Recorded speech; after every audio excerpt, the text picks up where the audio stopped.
Ada kalanya kita rasa macam nak sarapan lain daripada lain. Hari ni Anna nak sarapan masakan Padang. Nak tahu dekat mana? Follow Anna Kunyah. Inilah dia Sari Ratu Signature yang terletak di Bukit Damansara, Kuala Lumpur. Okey, untuk sarapan kali ni macam kat depan Anna ni lah, ada lontong Padang, nasi goreng Padang, bawang jagung, pecal rempeyek, nasi lemak, rendang daging Padang. Untuk minuman ada macam-macam jenis, tapi kalau pergi kedai yang menyediakan masakan Padang ni mestilah kena teh botol macam ni. Okey, yang ini pula jus jeruk virgin mojito. Kat sini pun ada kopi untuk korang yang kopi lover tu, macam yang Anna Kunyah ni hot mocha. Okey, yang ini pecal rempeyek. Tak pernah Anna Kunyah pecal ada letak rempeyek. Dia punya kuah kacang tu ada ubi kecut. Korang tak kencuk yang bau tu kan?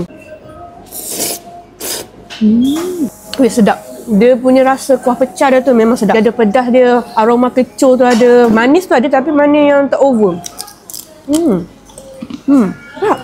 Lontong Padang ni disekalikan dengan keropok warna pink ni. Atau dia bagi ni, keropok pedas ni. Warna dia lebih orange sedikit. And then ada nangka. Rasa dia lemak-lemak. Tekstur dia lebih ringan daripada kuah lodeh gitu. Orang kalau macam rasa dah bosan makan lontong kuah lodeh tu, boleh perkena yang ni pula.